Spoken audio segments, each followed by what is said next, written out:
Hola amigos, bienvenidos a Red Privada, su podcast semanal donde estaremos contando las pequeñas historias, la historia verdadera y todas esas vivencias que crean nuestra gran historia de México y la convierten en algo sensacional, en algo magnífico. El día de hoy les estaremos hablando sobre nuestro cuarto dios prehispánico en esta serie que hemos llamado Los mitos que nos dieron forma. El día de hoy tenemos con nosotros a nuestro amigo Ángel Esquivel. Ángel, ¿cómo has estado? Hola, intentando aprender más de historia. A aprender más junto con todos nuestros amigos que esperemos que nos escuchen, que estén bien y que hayan pasado un lindo 10 de mayo con sus madres hace 2 días.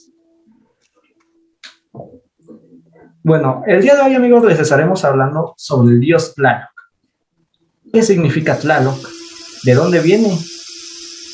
¿Qué mitos hablan sobre él? Y especialmente les hablaremos sobre un monolito que se le conoce como el monolito de Tlaloc, que se encuentra en el Museo de Antropología. Pero bueno, vámonos por partes. Y empecemos. Ángel, ¿conoces qué es Tlaloc? ¿Qué significa más o menos? No sabría decirte con precisión. ¿Qué es? Pues bien, Tlaloc, para empezar, es un dios de la cultura nahuatlaca. Él aparece en el Toltecayatl y en otro tipo de religiones prehispánicas, la mayoría cercanas al centro o a toda esta zona que hablaban náhuatl. Su nombre precisamente significa néctar de tierra. Con esto que nos imaginamos que alimenta la tierra, que es el néctar, el agua. Pues él era dios de la lluvia, era un dios de los rayos y de los truenos. Básicamente de todo lo relacionado a lo que son las tormentas, truenos, agua. También era conocido como el dios del agua en el cielo, ya que tenía de esposa a la diosa Chalchihuitlicue, quien era diosa del agua en la tierra o del agua dulce. Ellos eran prácticamente dioses duales. Uno representaba el agua que viene desde el cielo, la otra representaba el agua que viene en la tierra y que está aquí para alimentarnos.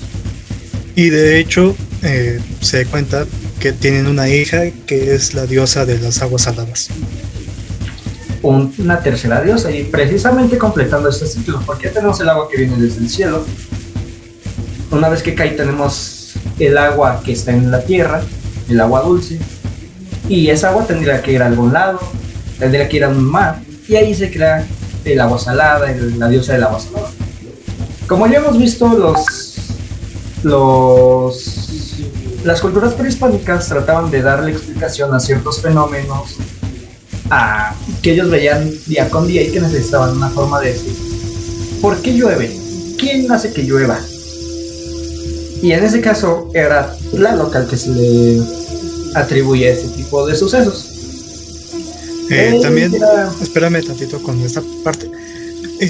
Una de las cosas por la cual Tlaloc fue reconocido también fue porque, como recordamos, por ejemplo, en otros videos anteriores, los aztecas estaban relacionados a adoptar dioses. Entre uno de esos era Tlaloc, que tenía otro nombre que ahorita no me acuerdo muy bien cómo se llamaba, pero tenía otro nombre, y al momento de que los aztecas capturaron ese pueblo y encontraron ese dios, lo llamaron Tlaloc, y desde ahí también se comenzó a adorar. Precisamente era algo muy propio de los imperios que se iban formando, y no solamente en lo que es América, en lo que es básicamente Mesoamérica. También se solía dar en culturas como la romana, cuando empezaron a adoptar dioses griegos, en la cultura egipcia, en la cultura mesopotámica. Eso más que nada, como ya hemos dicho en otros capítulos, es una forma de controlar más fácil a los pueblos, de dar una transición que sea menos violenta. El decir, el llegar, conquistar cierto territorio y para que hagan su transición más rápido, decir, tu Dios es mi Dios, solamente que eras tan tonto antes que no conocías su verdadero nombre o que no conocías su verdadera forma. Y se da incluso hasta en culturas más cercanas, como es el cristianismo, en que en el caso del Islam se le llama Alá, si no mal recuerdo. Para los mormones se llama Jehová, etcétera, etcétera. Y bueno, esto es algo muy propio también de la cultura y más que nada del imperio mexica, que veremos más adelante con el dios Ejecatl, quien ya dijimos en el capítulo de los 5 soles, que era relacionado precisamente con el dios Quetzalcóatl.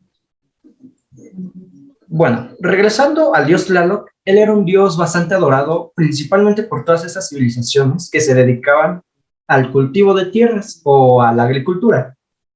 ¿Por qué? Porque era el dios que les daba esa agua que alimentaba los plantíos, que alimentaba los chinamperios, que alimentaba pues básicamente su forma de sobrevivir. Por lo tanto, tenían que rendirle un culto, tenían que rendirle, y más que rendirle, tenían que darle las gracias a él. De hecho, para rendirle un debido homenaje digno, construyeron un templo encima del cerro, uno de los cerros más grandes, el cual se convirtió en el cerro Tlaloc, literalmente. Y es algo que veremos más adelante, porque precisamente Tlaloc para muchas civilizaciones era un dios principal. En la civilización mexica, en la Gran Tenochtitlan, la mitad precisamente del templo mayor era dedicada para el dios Tlaloc y la otra mitad dedicada para Huitzilopochtli. Esto más que nada teniendo balance, son una cultura guerrera y eso se ve con el dios Huitzilopochtli. Sin embargo, también son culturas que fomentan la agricultura, que están viviendo sobre un lago, y ahí es donde vemos al dios Tlaloc y precisamente a su esposa Chalchihuitlicue, a su hija, ¿cómo nos dijiste que se llama Banker?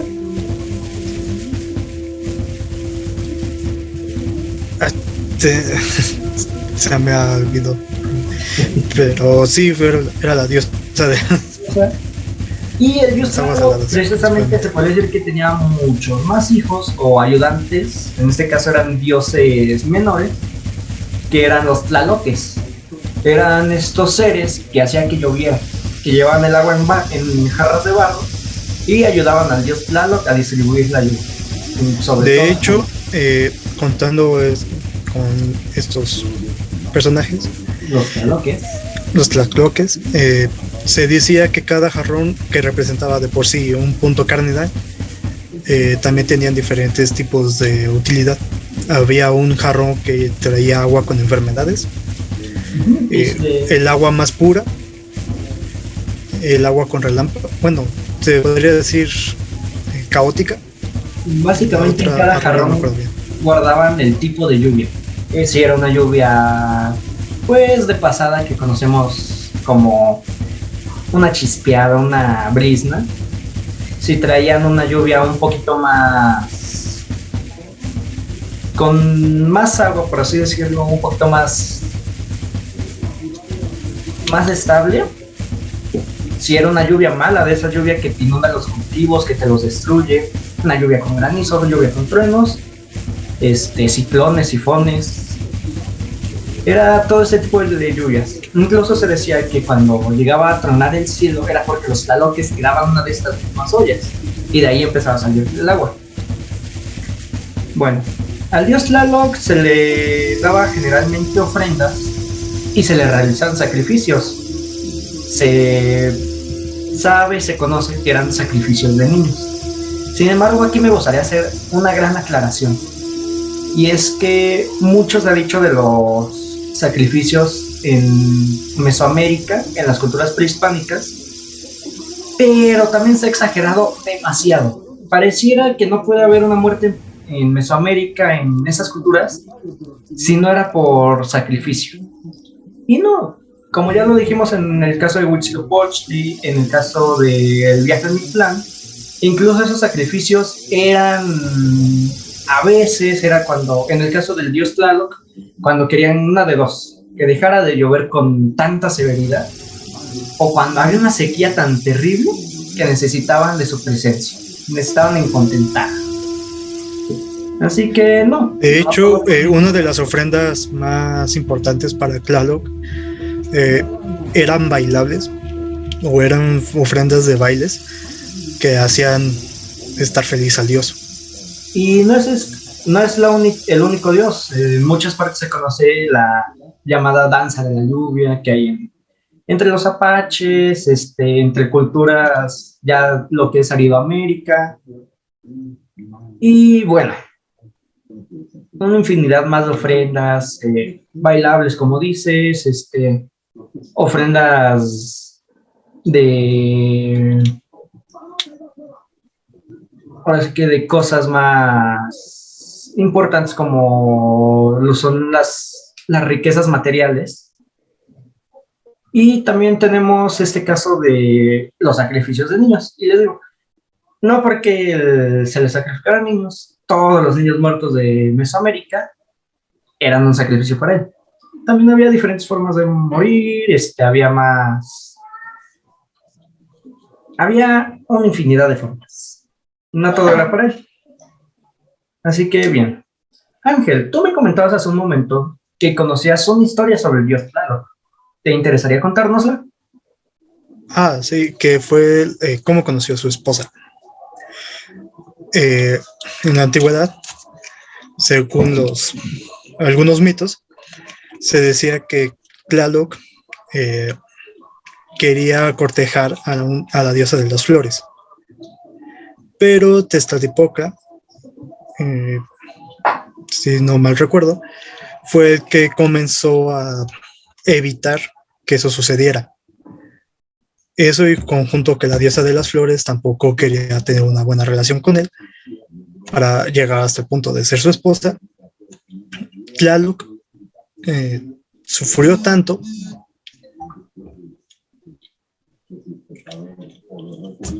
dilo ya.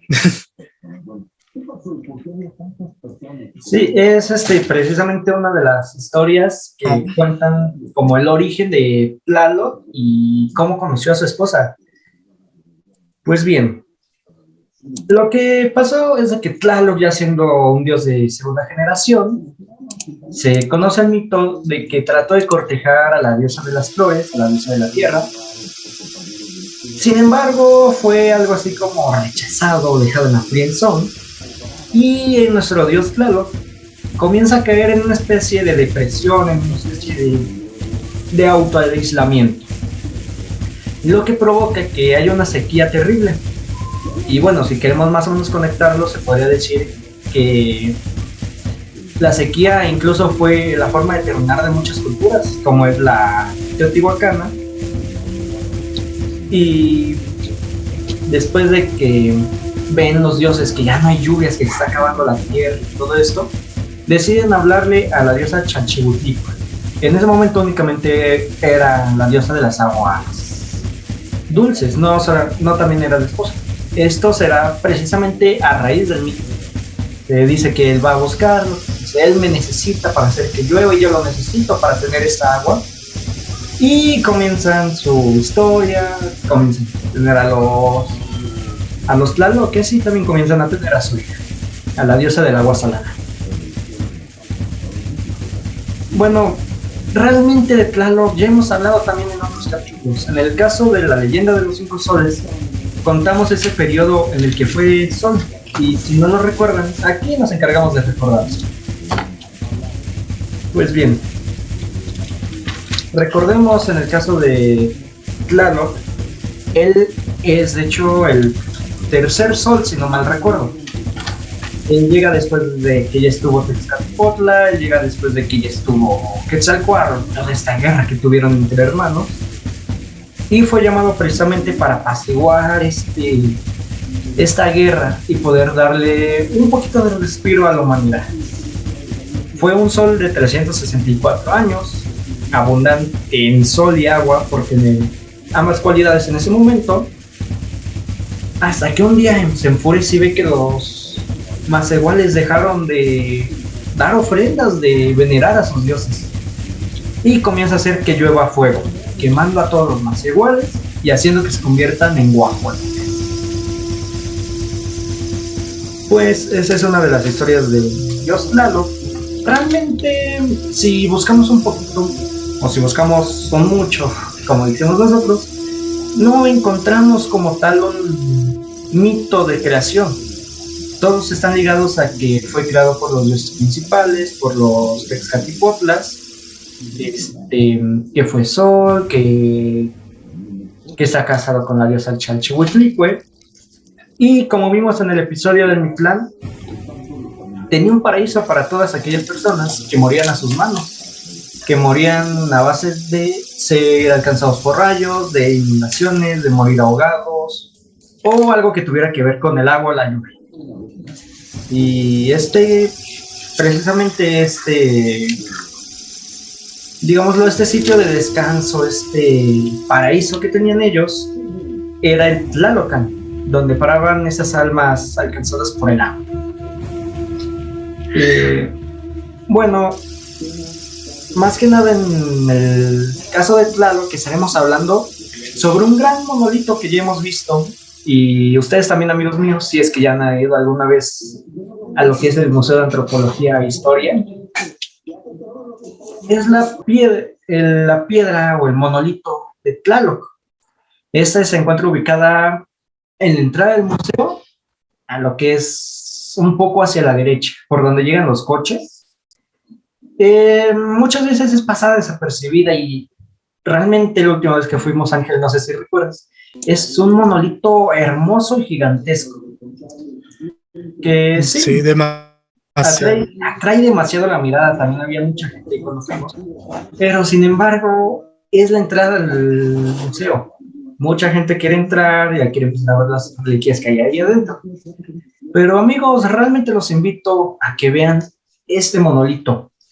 No simplemente porque es lo que le está dando la bienvenida, sino por toda esa historia que hay detrás de él. Y es que es el monolito, el quinto monolito más grande que hay a nivel mundial, no solamente en México. Es el quinto a nivel mundial y el único, escúchenme, con las características que tiene Tlaloc. Más adentro del museo también encontramos lo que es la estatua o el monolito de Chalchihuitlicue, de su esposa, pero este es un poco más pequeño, es más formado y tiene una explicación al deterioro del monolito de Tlaloc. Pues bien, el monolito de Tlaloc de entrada es de origen teotihuacano. Es una de las piezas que se empezaron a, por así decirlo, a saquear o a ser llevadas a otros lados después de la caída de lo que es Teotihuacán. Este monolito ya no tenemos la fecha como tal de descubrimiento, pero sin embargo en libros como lo es El México a través de los siglos, en el tomo 1, escribe Eduardo Chavero: escultura colosal de 7 metros de altura, 3 metros de ancho y 1.5 metros de espesor. Esto es en el año 1884. Por lo tanto, debió de haber excavaciones anteriores que empezaron a descubrirlo. ¿Dónde fue descubierto el monolito de Tlaloc? Pues bien, fue descubierto en lo que es el pueblo es descubierto en el pueblo de Coatlichan, precisamente en lo que es llamado el Monte Tlaloc, donde tenía un gran basamento y donde fue llevada su monolito que estaba junto a su basamento, y también fue enterrado ahí mismo precisamente por las culturas prehispánicas, con el objetivo de que se salvara de todo este saqueo, toda esa destrucción que traían los españoles, que si bien no destruyeron ni quemaron todo, destruyeron lo más importante. Y créanme, amigos, un monolito de más de 7 metros de alto hubiera sido la pieza perfecta para destruir y para demostrar que su dios no era el verdadero y que el verdadero era el de ellos. Y bueno, dentro precisamente de las cosas que también decía Eduardo Chavero en el México a través de los siglos, es un fragmento que dice: destruidas las manos y arruinado el rostro. Esto precisamente haciendo alusión de que fue encontrada sepultada, vamos, bajo tierra, fue encontrada enterrada.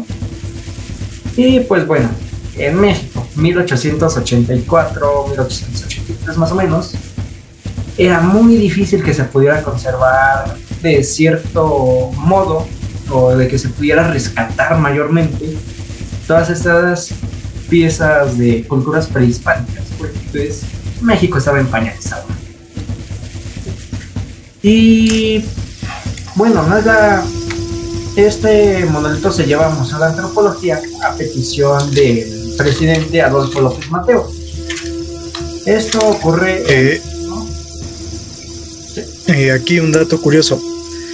López Mateos quería ser recordado por la construcción del museo, y les pidieron a los dos arqueólogos buscar algo que mostrara, bueno, que fuera histórico para el museo.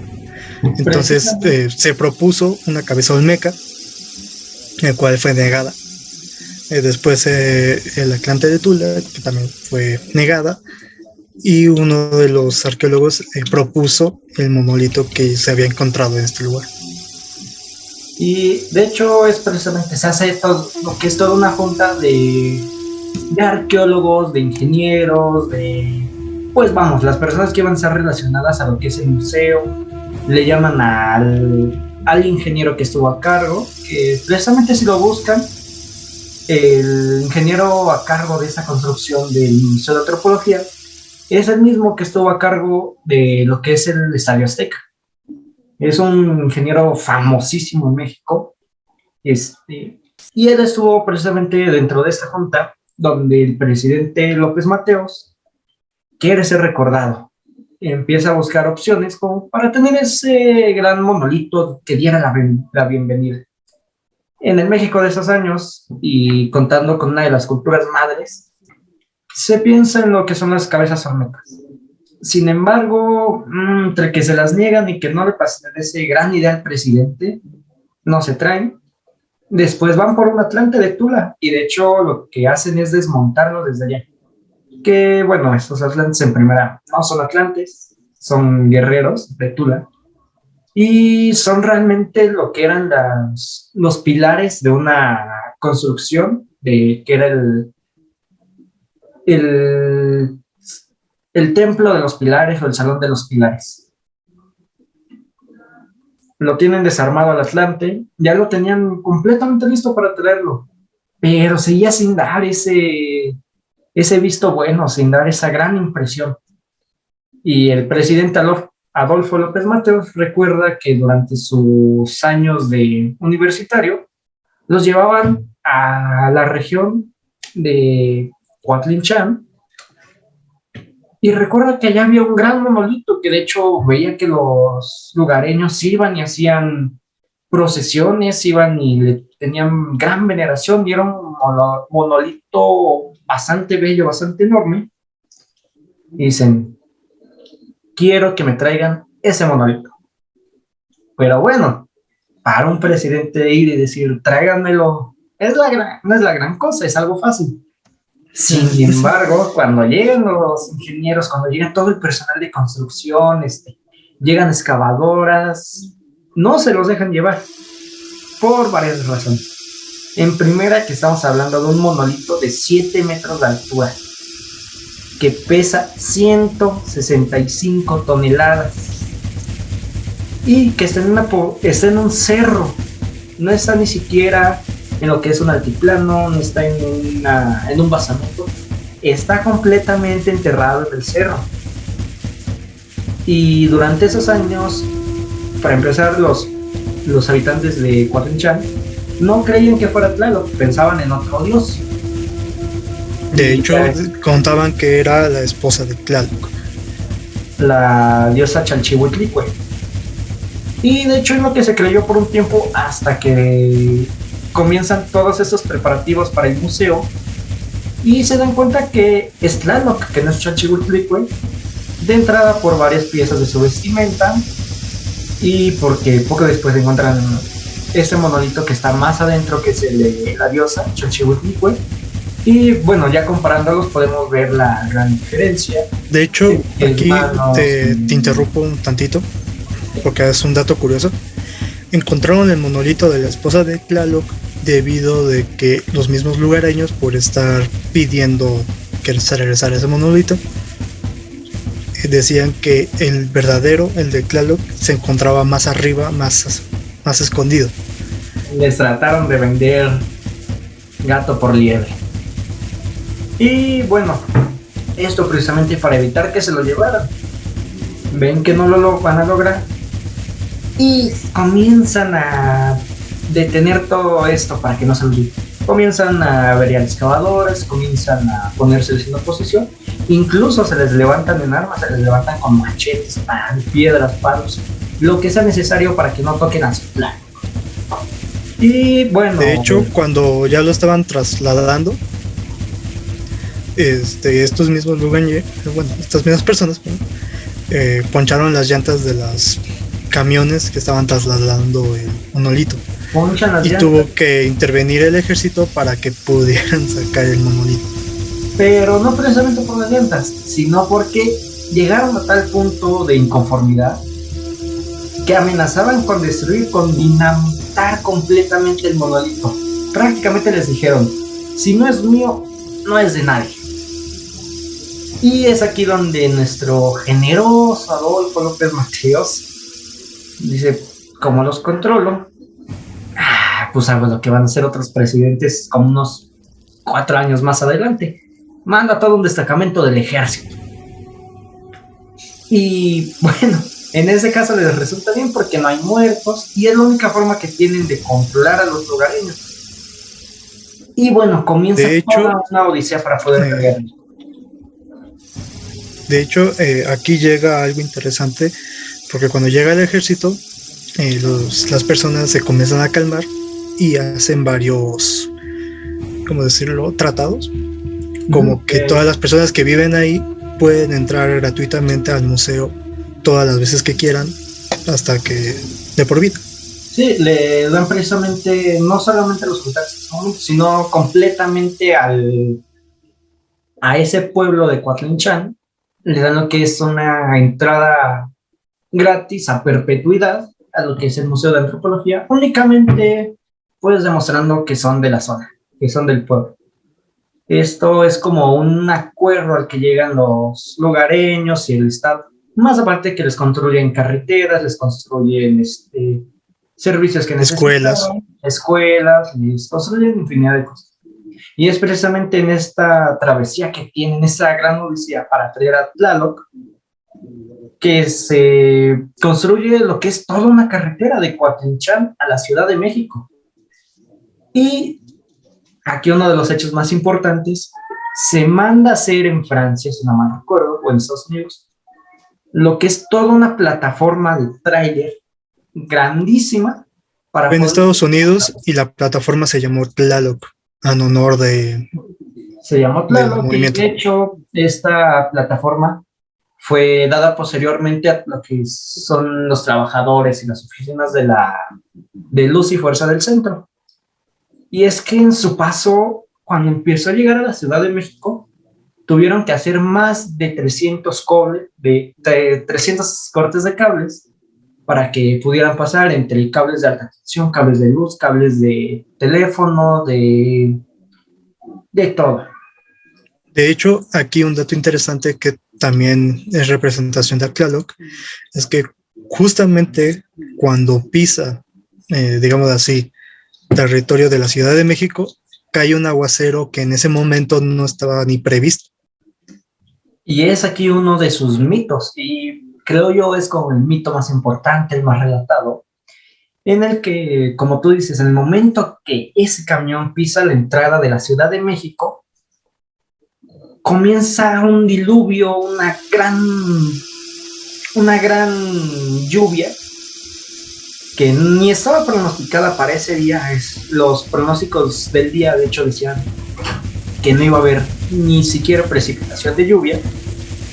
Lo traen precisamente para hacer más fácil ese traslado, lo traen en una temporada que no es de lluvia, que es de sol, es de tranquilidad en cuanto a las aguas. Y sin embargo, en el momento que Tlaloc pisa la Ciudad de México, hay un aguacero enorme que se tapan coladeras, que se inundan calles, se inundan avenidas importantes. Y es donde lo empiezan a relacionar. Y dicen una de dos. O Tlaloc está demasiado contento porque lo trajeron a la Gran Tenochtitlan. O Tlaloc está enojado y va a inundar toda la ciudad. Y bueno, por suerte, esta lluvia un poco después se comienza a calmar. Y es donde dice, Tlaloc está feliz porque va a ser la entrada a nuestro museo. Tlaloc está feliz porque ya se le va a conocer en más regiones.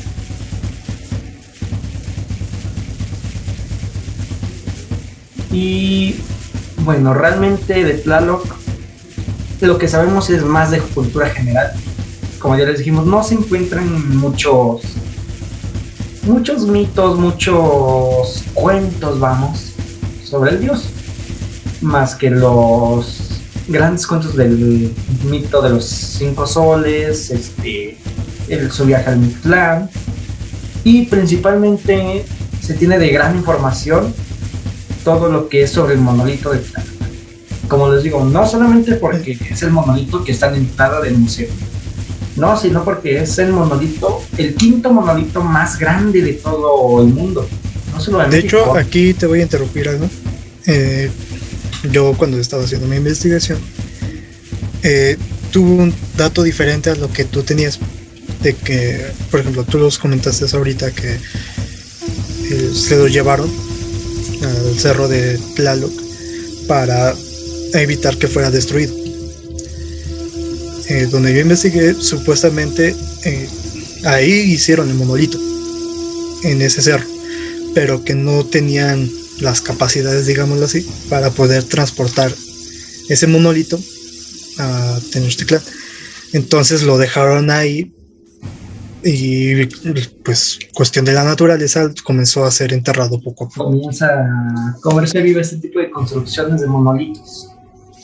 Pero bueno, realmente, como les digo, es una pieza que quedó un tanto olvidada por buen tiempo, que no fue hasta 1884 donde tenemos su primer registro, su primer mención en libros. Es un monolito que hasta antes de que se trajera a la Ciudad de México no lo conocían más que los grupos que iban pues a viajar a esa población de Coquincha. Y es que realmente, como ya decimos, todos estos mitos prehispánicos están hechos de pedacería, porque a final de cuentas son cosas que se han quedado en el olvido, que se han destruido, que se han quemado a manos de españoles, o son sus traducciones dadas por europeos, son traducciones que tienen hasta cierto grado de catolicismo ahí metido, porque esos grandes historiadores de la Nueva España seguían siendo frailes, seguían teniendo que dar explicación de qué hacen ahí. Es realmente algo que está completamente de pedacería. Tal es el caso del Toltecayotl, que es el libro, el equivalente a la Biblia mesoamericana. Tal es el caso del Popol Vuh, que precisamente significa la voz del pueblo, pero que si te pones a investigar un poquito, fue únicamente preguntado a ciertos personajes de la región maya y que fue traducido por un europeo, fue compilado por otro, y pues básicamente son eso, compilaciones, recopilaciones que se van teniendo poco a poco y que desgraciadamente por ese esa idiosincrasia de otras civilizaciones, es donde empieza la pedacería y a distorsionarse la realidad. Sí, porque supuestamente las historias mejor contadas ya fueron representadas primera por cristianos y la segunda fue ya después de la conquista, que son supuestamente las historias donde empieza más grandes. Esta patria, este nacionalismo mexicano después de la independencia y todo eso. De hecho, hay relatos de ciertas piezas, como es la Piedra del Sol, que nosotros conocemos como el calendario azteca, que ya se conocía desde antes, que se sabía que estaban en el centro de México y que se tienen en un cierto olvido hasta, no recuerdo bien si hasta Iturbide o hasta Santana, que los llevan a lo que es conocido como el Museo de los Monolitos o el Archivo de Monolitos, el cual se encontraba en esos tiempos en lo que es ahora la calle de Moneda.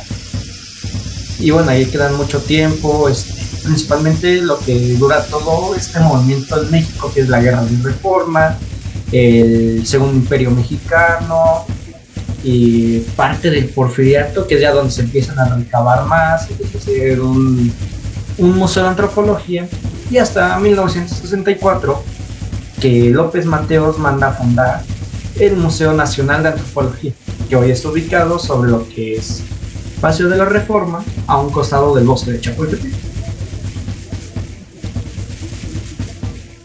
Y bueno, amigos, estamos llegando al final de nuestro episodio.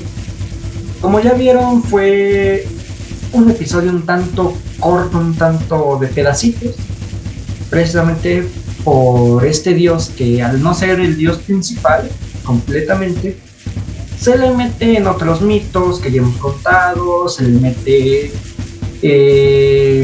historias, pero más que nada se mete en este monolito de Tlaloc, que es el más representativo.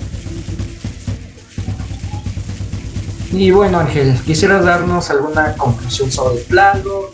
¿Alguna inconformidad? ¿Alguna cosa que necesites aclarar? Pues solamente decir que para varias culturas Tlaloc es un dios importante, y sí me molesta un poco saber de que por otras culturas que querían imponer su religión destruyeran la historia de este dios y que no queden muchos rastros de él.